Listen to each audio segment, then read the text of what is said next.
Hello जय हिंद दोस्तों। फिर से आप सभी का एक बार हमारे यूट्यूब चैनल रिजल्ट क्लासेस में स्वागत है। दोस्तों जैसे कि हम लोगों ने पिछली वीडियो में खान सर के नोट्स में से पॉलिटी का भाग 3 को कंप्लीट कर लिए थे। दोस्तों आज की इस वीडियो में हम लोग पॉलिटी का जो है भाग 4 को देखने वाले हैं।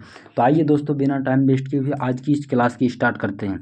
तो आइए देखते हैं भाग 4 में क्या है। तो चलिए भाग 4 में दोस्तों राज्य के नीति निर्देशक तत्व के बारे में पढ़ना है। इसमें क्या पढ़ना है तो राज्य के नीति निर्देशक तत्व के बारे में पढ़ना है। इंग्लिश में होता है directive principles of state policy. इसमें जो है दोस्तों अनुच्छेद जो है 36 से लेके 51 तक है। अनुच्छेद जो है कहाँ से कहाँ तक है तो अनुच्छेद जो है 36 से लेके 51 तक है दोस्तों भाग 4 में। तो आइए देखते हैं कि इसमें क्या कहा गया है। देखिए इसे भाग 4 में अनुच्छेद 36 से 51 के बीच रखा गया है। इसे आयरलैंड के संविधान से लाया गया है। यानी जो ये राज्य के नीति निर्देशक तत्व है इसे कहाँ से लाया गया है तो आयरलैंड के संविधान से लाया गया है तथा आयरलैंड ने इसे स्पेन के संविधान से लाया है। ये ऐसे तत्व हैं जो देश के लिए आवश्यक हैं। ये जो है एक ऐसे तत्व हैं जो क्या है देश के लिए आवश्यक है, किंतु संविधान बनाते समय सरकार के पास इतने धन और संसाधन नहीं थे जो इन्हें उपलब्ध करा सके। अतः यह सरकार की इच्छा पर निर्भर है, जिस कारण केटी शाह ने कहा कि नीति निर्देशक तत्व उस चेक के समान है जिसका भुगतान बैंक अपनी इच्छा अनुसार करता है। नीति निर्देशक तत्व का उद्देश्य सामाजिक तथा आर्थिक लोकतंत्र। नीति निर्देशक तत्व का उद्देश्य क्या होता है तो सामाजिक आर्थिक लोकतंत्र की स्थापना करना। उसके बाद है अनुच्छेद देख रहे हैं 36। अनुच्छेद 36 में क्या है तो अनुच्छेद 36 में परिभाषा है। ठीक है, राज्य के नीति निर्देशक तत्व के संदर्भ में राज्य की परिभाषा दिया गया है अनुच्छेद 36 में। ठीक है दोस्तों, अब देख रहे हैं अनुच्छेद 37 क्या कह रहा है कि इसे न्यायालय द्वारा लागू नहीं कराया जा सकता है। इसे जो है न्यायालय द्वारा लागू नहीं कराया जा सकता, यानी सरकार की मर्जी है, अगर करेगा तो करेगा, नहीं तो आप जो है न्यायालय नहीं जा सकते हैं। अर्थात यह न्यायालय द्वारा परिवर्तनीय नहीं है या वाद योग्य नहीं है। ठीक है, 37 में क्या कहा गया कि ये न्यायालय द्वारा लागू नहीं कराया जा सकता है।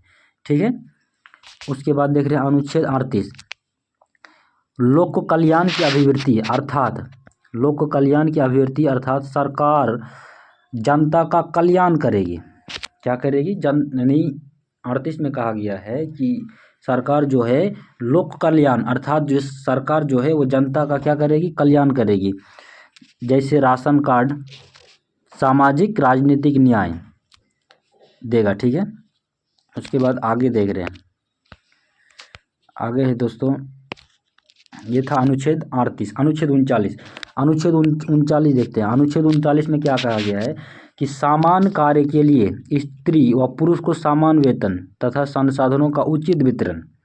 यानी कोई स्त्री और पुरुष कोई काम करता है तो उसको समान वेतन दिया जाएगा। मान लीजिए कोई फैक्ट्री है, उसमें कोई स्त्री काम करता है और पुरुष दोनों मतलब काम करता है, तो स्त्री को जितना मतलब अगर काम सेम है तो स्त्री को मतलब पुरुष को जितना सैलरी दिया जाएगा उतना ही सैलरी किसी महिला को भी दिया जाना चाहिए। यही कहता है कि समान काम के लिए स्त्री और पुरुष को जो है समान वेतन दिया जाएगा। अनुच्छेद 39। अब देखते हैं दोस्तों अनुच्छेद 39 का क्या निःशुल्क विधि यानी कानूनी सहायता। इसे जो है दोस्तों 42वां संविधान संशोधन 1976 के तहत जोड़ा गया है। 19 के क में क्या है तो निःशुल्क विधि सहायता, इसे जो है 42वां संविधान संशोधन 1976 में जोड़ा गया है। अब देख रहे हैं अनुच्छेद 40। अनुच्छेद 40 में जो है दोस्तों ग्राम पंचायतों की संगठन का चर्चा है। किसकी चर्चा है तो ग्राम पंचायतों का संगठन की चर्चा कौन सा अनुच्छेद में है तो अनुच्छेद 40 में है। अनुच्छेद 41 कुछ दशाओं में सरकारी सहायता। क्या कह रहा है कि कुछ दशाओं में सरकारी सहायता काम, शिक्षा प्राप्त करना, जैसे वृद्धा पेंशन, विधवा पेंशन, विकलांग को साइकिल।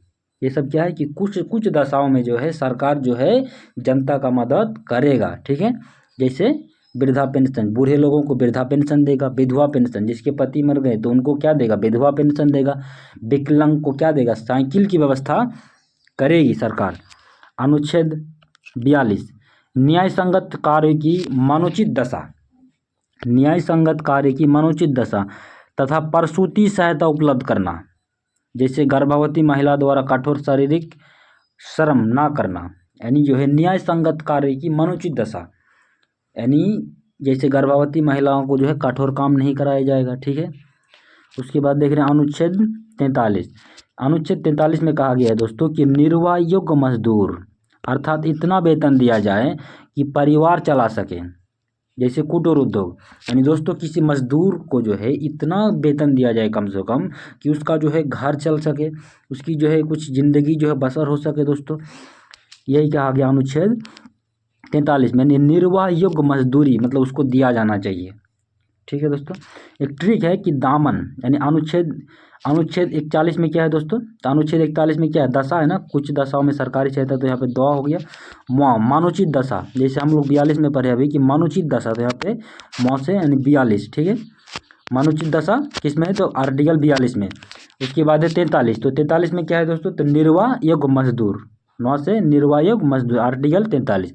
आगे देखते हैं अनुच्छेद 43 का कौन, उद्योग प्रबंधन में कामगारों की भागीदारी, उद्योग कामगारों में जो है कामगारों की भागीदारी, आर्टिकल किस में कहा गया है, तो आर्टिकल जो है 43 का क में कहा गया है।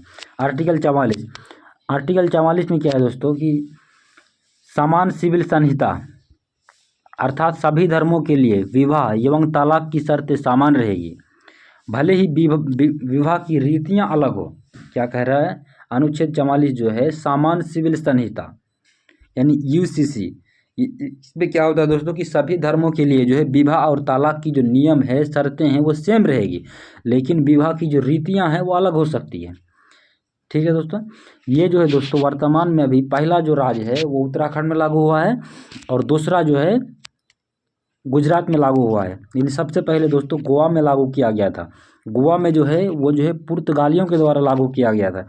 इसलिए भारत देश का जो अगर राज्य पूछेगा तो सबसे पहले उत्तराखंड में अभी लागू हुआ है, और दूसरा जो है गुजरात हो जाएगा। एक नोट है, एक नोट दिया है दोस्तों कि अपराध के कानून को दंड संहिता तथा चुनाव के कानून को जो है आचार संहिता कहते हैं।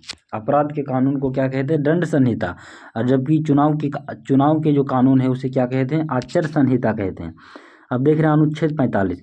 अनुच्छेद 45 में 6 वर्ष से कम आयु के बच्चों के स्वास्थ्य का ध्यान रखना सरकार की जिम्मेदारी है। अनुच्छेद 45 में क्या कहा गया है कि 6 से कम आयु के बच्चों के स्वास्थ्य का ध्यान रखना सरकार की जिम्मेदारी है, तथा 6 से 14 वर्ष के बच्चों को निःशुल्क शिक्षा देना ये सरकार की जिम्मेदारी है। ठीक है। आगे एक नोट है कि शिक्षा के अधिकार को जो है मूल अधिकार बनाकर, शिक्षा के अधिकार को जो है मूल अधिकार बनाकर 21 का क में जोड़ दिया गया है। यही जो शिक्षा का अधिकार है ना कि 6 से 14 वर्ष के बच्चों को जो है निःशुल्क शिक्षा देना, तो इसी को जो है दोस्तों किस में जोड़ दिया गया है, तो 21 का क, यानी इसको मूल अधिकार में अब जोड़ दिया गया है। कौन सा संविधान संशोधन के तहत, तो 86वां संविधान संशोधन 2002 के तहत जो है मतलब शिक्षा का अधिकार को जो है जोड़ दिया गया है 21 का क में। अनुच्छेद 46, इसमें क्या है, SC ST OBC के लिए विशेष आरक्षण की चर्चा है। अनुच्छेद 46 में क्या है, तो SC ST तथा OBC के लिए विशेष आरक्षण की चर्चा है। अनुच्छेद 47, सरकार पेशायुक्त आहार उपलब्ध कराएगी, सरकार जो है वो पेशायुक्त आहार उपलब्ध कराएगी तथा नशीली दवाएं एवं शराब पर प्रतिबंध लगाएगी, यानी सरकार जो है लोगों को या जनता को ऐसी भोजन उपलब्ध कराएगी जिससे कि उसके जो है शरीर में हर चीज़ की पूर्ति हो सके दोस्तों, मतलब हर चीज़ की पूर्ति हो सके, तथा नशीली दवाओं पर बैन लगाएगी सरकार, तथा शराब पर प्रतिबंध लगाएगी। ठीक है। अब देख रहे हैं अनुच्छेद 48। अनुच्छेद 48 का क्या कहता है, पर्यावरण वन्य तथा वन्य जीव की रक्षा करना सरकार का कर्तव्य होगा। पर्यावरण वन्य तथा वन्य जीव की रक्षा करना सरकार का कर्तव्य होगा। ये 42वां संविधान संशोधन 1976 के तहत इसको जोड़ा गया है। अनुच्छेद 49, राष्ट्रीय स्मारकों की रक्षा करना सरकार का कर्तव्य होगा। राष्ट्रीय स्मारक मतलब कोई जैसे विशेष जगह है, ताजमहल, लाल किला, ये सब जो है राष्ट्रीय स्मारक है, और इसकी रक्षा करना जो है दोस्तों सरकार की कर्तव्य है। अनुच्छेद 50 में कहा गया है कि न्यायपालिका से कार्यपालिका से जो है न्यायपालिका को अलग करना, यानी कार्यपालिका से जो है न्यायपालिका क्या रहेगा, अलग रहेगा। उसके बाद अनुच्छेद 51, अनुच्छेद 51 में क्या है दोस्तों, आइए देखते हैं।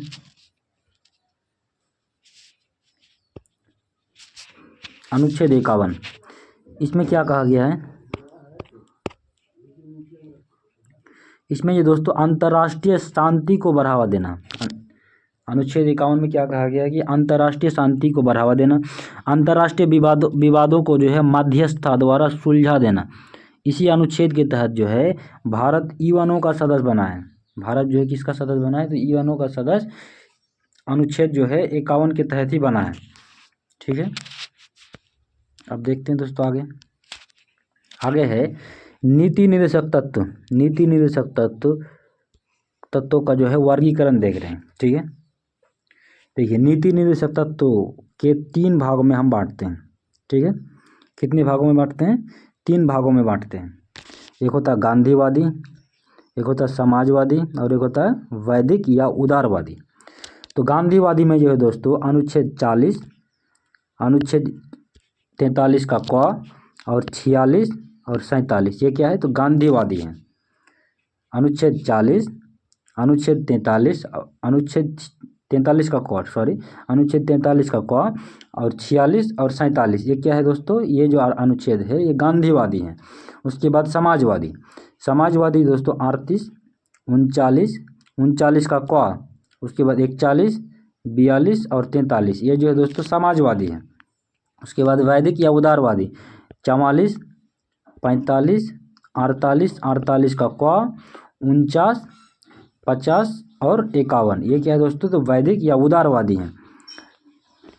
अब देखते हैं दोस्तों आगे। आगे क्या कहता है, एक नोट है कि मीनरमा मिल मुकदमे में न्यायालय ने कहा कि सरकार नीति निर्देशक तत्व या मूल अधिकार दोनों पर ध्यान दे। मिनर्मा मिल मुकदमे में कि न्यायालय ने क्या कहा था कि सरकार जो है वो नीति निर्देशक तत्व तथा मूल अधिकार पर दोनों पर ध्यान दे, अर्थात संतुलन बनाए रखें। न्यायालय ने कहा कि नीति निर्देशक तत्व एक लक्ष्य है, ठीक है, और इस लक्ष्य पर पहुंचने का साधन मूल अधिकार है। ठीक है, देखिए मूल अधिकार तथा नीति निर्देशक तत्व में अंतर। अब देख रहे हैं दोस्तों कि मूल अधिकार तथा नीति निर्देशक तत्व में क्या अंतर है। तो आइए देखते हैं क्या है अंतर, किसमें, तो मूल अधिकार और नीति निर्देशक तत्व में दोस्तों क्या अंतर है, इसको देखेंगे आज। ठीक है, तो पहला है कि मूल अधिकार को जो है इसे यूएसए के संविधान से लिया गया है। मूल अधिकार को कहाँ के संविधान से लिया गया है, तो यूएसए के संविधान से लिया गया है। वही हम अगर नीति निर्देशक तत्व को देखें तो इसे आयरलैंड के संविधान से लिया गया है। ठीक है, मूल अधिकार को यूएसए के संविधान से लिया गया है, जबकि नीति निर्देशक तत्व के जो है इसे आयरलैंड के संविधान से लिया गया है। इससे आगे देखते हैं दूसरा क्या कहता है कि इसे भाग 3 में रखा गया है। इसे जो है दोस्तों किस में रखा गया है, तो भाग 3 में रखा गया है। मूल अधिकार को भाग 3 में रखा गया है, जबकि नीति निर्देशक तत्व को इसे जो भाग 4 में रखा गया है। ठीक है, उसके बाद तीसरा है यहाँ नैसर्गिक अधिकार होता है तथा जन्म से ही मिल जाता है। ठीक है, मतलब मूल अधिकार जो है नैसर्गिक अधिकार होता है, जैसे कोई बच्चा भारत में जन्मा तो उससे जो है मूल अधिकार मिल जाता है। और वही अगर हम देखते हैं नीति निर्देशक तत्व में तो यहाँ नैसर्गिक अधिकार नहीं होता है तथा जो है सरकार इसे लागू करने के लिए बाध्य नहीं है। ये क्या कह रहा है कि यहाँ नैसर्गिक नहीं होता है, चाहे सरकार जो है ना चाहे तो इसको लागू कर सकता है, नहीं भी कर सकता है। ठीक है, ये जो है लागू करने के लिए वाद नहीं है कि बल्कि मतलब बिल्कुल जो है ये जनता को मिल जाएगा, ऐसा कुछ नहीं है। लेकिन मूल अधिकार जो है जैसे कोई बच्चा जन्म लेता है तो उसको ये मूल अधिकार मिल जाता है। अब देख रहे हैं अनुच्छेद नहीं, इसमें चारवां पॉइंट। ठीक है, चौथा पॉइंट यहाँ न्यायालय द्वारा परिवर्तनीय तथा वाद योग्य है। यहाँ न्यायालय द्वारा जो है परिवर्तनीय तथा वाद योग्य है, यानी कोई अगर आपकी मूल अधिकार की जो है हनन करता है या कोई एक व्यक्ति दूसरे व्यक्ति की मूल अधिकार को जो है प्रभावित करता है तो दूसरा व्यक्ति जिस व्यक्ति का जो है मूल अधिकार प्रभावित हो रहा है वो जो है दोस्तों न्यायालय जा सकता है। इसलिए कहा गया है कि यहाँ न्यायालय द्वारा परिवर्तनीय है, ठीक है, तथा वाद योग्य है, यानी कोई व्यक्ति है जो दूसरे की मूल अधिकार को प्रभावित करता है तो वो न्यायालय जा सकता है। लेकिन यहाँ यहाँ जो है नीति निर्देशक तत्व जो है यहाँ न्यायालय द्वारा परिवर्तनीय तथा वाद योग्य नहीं है। मतलब मान लीजिए कि अनुच्छेद जो है कहाँ से 36 से लेके जो है 51 तक है ना दोस्तों, मतलब नीति निर्देशक तत्व के बारे में चर्चा है। इसमें कोई भी काम जैसे कहा गया है, जैसे 37 में कहा गया है मतलब कि जो सरकार जो है जनता का कल्याण करेगी। 38 में कहा गया जैसे कि सरकार जो है जनता का कल्याण करेगी। तो दोस्तों अगर कल्याण ना भी करे तो आप न्यायालय नहीं जा सकते हैं, ठीक है। ये जो है न्यायालय द्वारा वाद योग्य नहीं है, ठीक है। उसके बाद आगे देखते हैं, यहाँ सरकार की शक्ति को घटा देता है। मूल अधिकार जो है यहाँ सरकार की शक्ति को क्या करता है, घटा देता है, अर्थात ऋणात्मक है। यहाँ सरकार की शक्ति को क्या करता है मूल अधिकार, तो सरकार की शक्ति को घटा देता है, अर्थात यहाँ क्या है, ऋणात्मक है। आगे देखते हैं, यहाँ सरकार की अधिकार को बढ़ा देता है। सरकार के अधिकार को क्या करता है, बढ़ा देता है। क्योंकि दोस्तों देखिए मूल अधिकार जो है इसको सरकार लागू करना ही पड़ेगा इसको, तो यहाँ पे क्या है, सरकार की शक्ति को घटा देता है, लेकिन यहाँ पे जो है सरकार के अधिकार को बढ़ा देता है। यानी सरकार अपनी मर्जी से कर भी सकता है और नहीं भी कर सकता, इसलिए कहा गया है कि इसमें जो है सरकार के अधिकार को बढ़ा देता है, अर्थात यहाँ क्या है, धनात्मक है। आगे देखते हैं, इसके पीछे कानूनी मान्यता है। यानी मूल अधिकार के पीछे क्या है, तो कानूनी मान्यता है, और इसके पीछे राजनीतिक मान्यता है। उसके बाद है यहाँ निलंबित हो सकते हैं। मूल अधिकार जो है निलंबित हो सकते हैं, लेकिन ये जो है निलंबित नहीं हो सकते हैं। नीति निर्देशक तत्व ये निलंबित नहीं हो सकते हैं, ठीक है। यह व्यक्ति के भलाई के लिए होता है, ठीक है। मौलिक अधिकार जो है, मूल अधिकार जो है यह व्यक्ति के भलाई के लिए होता है, और यहाँ जो है दोस्तों समाज के भलाई के लिए होता है, ठीक है। चलिए ये था कुछ अंतर था मूल अधिकार और राज्य के नीति निर्देशक तत्व में। तो आइए देखते हैं आगे क्या है दोस्तों, मूल कर्तव्य। आगे अब हम लोग अब देखेंगे मूल कर्तव्य, ठीक है। देखिए इसे 42वां संविधान संशोधन 1976 में सरदार स्वर्ण सिंह समिति की सिफारिश पर जोड़ा गया था। मूल कर्तव्य को जो है कब जोड़ा गया था, तो 42वां संविधान संशोधन 1976 में सरदार स्वर्ण सिंह समिति की सिफारिश पर जोड़ा गया था। इसे रूस के संविधान से लिया गया है। मूल कर्तव्य को किस देश के संविधान से लिया गया है, तो रूस के संविधान से लिया है। इसे ना मानने पर, इसे जो है ना मानने पर कोई दंड का प्रावधान नहीं है। यानी मूल कर्तव्य को कोई अगर ना माने तो कोई सजा का प्रावधान जो दोस्तों नहीं है। इसे भाग 4 के क में अनुच्छेद 51 के क के तहत जोड़ा गया है। मूल कर्तव्य को जो है किस भाग में जोड़ा गया है, तो भाग 4 के तहत अनुच्छेद 51 का क में जोड़ा गया है, ठीक है। देखिए मूल संविधान में मूल कर्तव्य नहीं थे। मूल संविधान में जो दोस्तों ये कि भी मूल कर्तव्य नहीं था, और जो है 42वां संविधान संशोधन 1976 के द्वारा 10 मूल कर्तव्य, यानी 42वां संविधान संशोधन 1976 में हुआ था, उसके तहत जो है 10 मूल कर्तव्य को जोड़ा गया था। तथा 86वां संविधान संशोधन एक और मौलिक कर्तव्य जोड़ा गया, यानी 46वां संविधान संशोधन के तहत एक और जोड़ा गया था। 11वां जो मूल कर्तव्य है उसको जोड़ा गया था, ठीक है। वर्तमान में जो है मूल कर्तव्य की संख्या 11 है। वर्तमान में मूल कर्तव्य की संख्या कितना है, 11 है। तो आइए देखते हैं क्या क्या मूल कर्तव्य है। पहला, संविधान का पालन करना। संविधान का पालन करना तथा इसकी आदर्श संस्था, यानी जैसे संसद हो गया, सुप्रीम कोर्ट, हाई कोर्ट। उसके बाद राष्ट्रीय ध्वज, राष्ट्रीय प्रतीक तथा राष्ट्रीय गान का सम्मान करना। पहला कि संविधान का पालन करना होगा, इसकी आदर्श संस्था जैसे संसद, सुप्रीम कोर्ट, हाई कोर्ट। उसके बाद है राष्ट्रीय ध्वज, राष्ट्रीय प्रतीक और राष्ट्रीय गान का सम्मान करना होगा। उसके बाद दूसरा क्या कहते हैं दोस्तों, कि राष्ट्रीय आंदोलन को प्रेरित करने वाले आदर्शों का पालन करना। राष्ट्रीय आंदोलन को प्रेरित करने वाले आदर्शों का पालन करना, यानी नारा, ठीक है। तीसरा क्या है, कि देश की संप्रभुता यानी दबाव रहित शासन। देश की संप्रभुता यानी दबाव रहित शासन। एकता तथा अखंडता को बनाए रखना। एकता तथा अखंडता को क्या करना, बनाए रखना है। उसके बाद चौथा है देश की रक्षा करना तथा राष्ट्र की सेवा करना। देश की रक्षा करना ये भी हमारा क्या है, मूल कर्तव्य है, और राष्ट्र की क्या करना, सेवा करना। उसके बाद पांचवा क्या है, तो देश के लोगों में नम्रता। देश के लोगों में क्या हो, नम्रता हो, यानी मेल मिलाप हो तथा भाईचारा को बनाए रखना। यानी किसी से ज़्यादा टेंशन वेंशन नहीं करना है, आपस में क्या करना है, मिलजुल के रहना है सब लोग, ठीक है। छठवां है देश की समृद्धि तथा गौरवपूर्ण समृद्धि की रक्षा करना।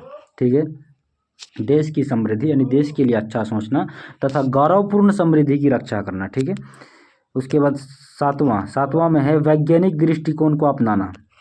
सातवां में क्या कहा गया है दोस्तों, तो वैज्ञानिक दृष्टिकोण को अपनाना। ठीक है,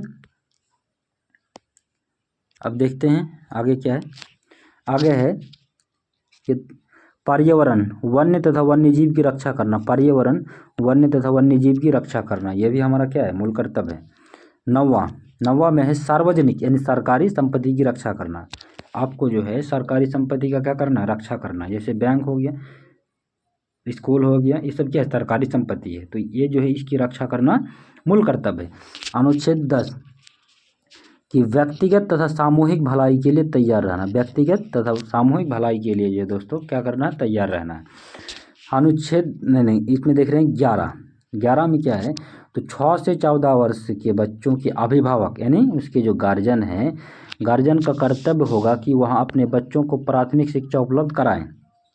6 से 14 वर्ष के बच्चों के जो अभिभावक अर्थात जो गार्जियन हैं, उसका यहाँ कर्तव्य है कि अपने बच्चों को जो है प्राथमिक शिक्षा उपलब्ध कराए। ठीक है दोस्तों, 86वां संविधान संशोधन 2002, 86वां संविधान संशोधन 2002 के तहत क्या हुआ था, दो जगह मतलब ये हुआ था, संशोधन हुआ था। देखिए, एक मूल अधिकार 21 का क्वा, ठीक है, जोड़ा गया था। क्या जोड़ा गया था कि 6 से 14 वर्ष के बच्चों को प्राथमिक शिक्षा का अधिकार है। ठीक है, 6 से 14 वर्ष के बच्चों को क्या है, प्राथमिक शिक्षा का अधिकार है, ये 21 का क्वा में जोड़ा गया था। और एक 86वां संविधान संशोधन 2002 के तहत जो है मौलिक कर्तव्य जोड़ा गया था 51 के क्वा में। ठीक, इसमें क्या कहा गया था कि 6 से 14 वर्ष के बच्चों के अभिभावक यानी 6 से 14 वर्ष के बच्चों के माता पिता यानी उसके अभिभावक उनकी प्राथमिक शिक्षा देने का क्या होगा, उसका कर्तव्य होगा। उसके अभिभावक का जो है क्या होगा, 6 से 14 वर्ष के बच्चों को जो है मतलब प्राथमिक शिक्षा देना उनका क्या है, कर्तव्य है। ठीक है, देख रहे हैं दोस्तों, इससे आगे देखिए यहाँ पे दिया है 86वां संविधान संशोधन 2002। देखिए, मूल अधिकार 21 का क्वा, इसमें क्या कहा गया, तो 6 से 14 वर्ष के बच्चों को प्राथमिक शिक्षा का अधिकार है। उसके बाद 86वां संविधान संशोधन 2002 के तहत और एक काम हुआ था, तो ये जो है दोस्तों यहाँ पे मूल अधिकार है, लेकिन यहाँ पे जो है मूल अधिकार गलत है दोस्तों, यहाँ पे मूल अधिकार नहीं होगा, मौलिक कर्तव्य होगा या मूल कर्तव्य होगा। ठीक है, और 51 के क्वा में जोड़ा गया था। ठीक है, और इसमें क्या कहा गया था, 6 से 14 वर्ष के बच्चों के अभिभावक उनकी प्राथमिक शिक्षा देने का कर्तव्य होगा।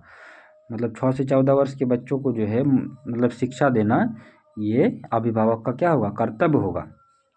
एक नोट है, देख लेते हैं, उसके बाद जो है दोस्तों इस क्लास को ख़त्म करेंगे। एक नोट है कि शोषण से कमज़ोर वर्ग की रक्षा करना हमारी मूल कर्तव्य नहीं है। शोषण से कमज़ोर वर्ग की जो है रक्षा करना हमारा मूल कर्तव्य नहीं है। तो दोस्तों आज की वीडियो में ही तक, मिलते हैं आगे नेक्स्ट क्लास में। जय हिंद दोस्तों।